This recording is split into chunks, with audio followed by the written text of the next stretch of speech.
हिंदू पौराणिक कथाओं में असुर और राक्षस दो महत्वपूर्ण वर्ग के प्राणी हैं। उन्हें अक्सर देवताओं के विरोधी के रूप में चित्रित किया जाता है और उनके साथ संघर्ष में संलग्न होते हैं। हालांकि इन दोनों के बीच कुछ महत्वपूर्ण अंतर हैं। असुरों को अक्सर शक्ति और धन की उनकी इच्छा की विशेषता होती है, जबकि राक्षसों को अधिक दुर्भावनापूर्ण और क्रूर माना जाता है। असुर अक्सर ब्रह्मांड के नियंत्रण के लिए देवताओं के साथ संघर्ष में संलग्न होते हैं, जबकि राक्षस अक्सर मनुष्यों और देवताओं को समान रूप से परेशान और पीड़ा देते हैं। असुरों को अक्सर उन प्राणियों के रूप में परिभाषित किया जाता है जो देवताओं के विरोधी हैं। उन्हें अक्सर बुद्धिमान और शक्तिशाली के रूप में चित्रित किया जाता है, लेकिन वे अहंकारी और क्रूर भी हो सकते हैं। असुर अक्सर लालच, वासना और क्रोध जैसे नकारात्मक गुणों से जुड़े होते हैं। राक्षसों को आमतौर पर असुरों की तुलना में अधिक दुर्भावनापूर्ण और क्रूर माना जाता है। उन्हें अक्सर राक्षसी प्राणियों के रूप में चित्रित किया जाता है जो नुकसान और पीड़ा का आनंद लेते हैं। राक्षस अक्सर हिंसा, नरभक्षण और रक्तपात जैसे नकारात्मक गुणों से जुड़े होते हैं। असुरों और राक्षसों की उत्पत्ति भिन्न होती है। असुरों को अक्सर ऋषि कश्यप और देवी दिति के बच्चे कहा जाता है। दूसरी ओर राक्षसों को अक्सर ऋषि पुलस्त्य के वंशज कहा जाता है। असुरों के निर्माण के बारे में एक प्रसिद्ध मिथक है।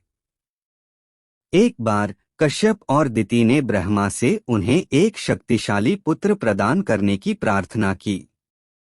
ब्रह्मा ने उनकी इच्छा पूरी की और दिति गर्भवती हो गई। हालांकि दिति को विष्णु द्वारा शाप दिया गया था कि उसके सभी पुत्र मर जाएंगे। इस श्राप से बचने के लिए दिति ने अपने अजन्मे पुत्र को 1000 टुकड़ों में विभाजित कर दिया। परिणामस्वरूप 1000 असुरों का जन्म हुआ। राक्षसों के निर्माण के बारे में भी एक मिथक है। एक बार पुलस्त्य की पत्नी तितिक्षा ने ब्रह्मा से उन्हें एक पुत्र प्रदान करने की प्रार्थना की। ब्रह्मा ने उनकी इच्छा पूरी की और तितिक्षा गर्भवती हो गई। हालांकि उसने जो बच्चा पैदा किया वह बेहद भयानक था।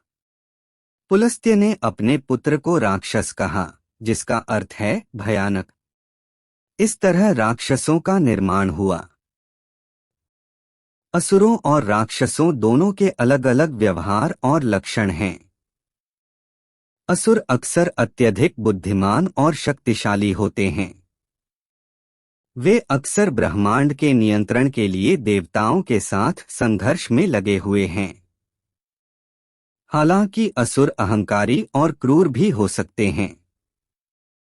वे अक्सर मानवता को नुकसान पहुंचाते हैं और देवताओं के खिलाफ विद्रोह करते हैं।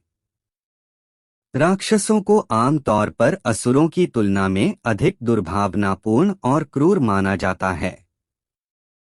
वे अक्सर मनुष्यों और देवताओं को समान रूप से परेशान और पीड़ा देते हैं।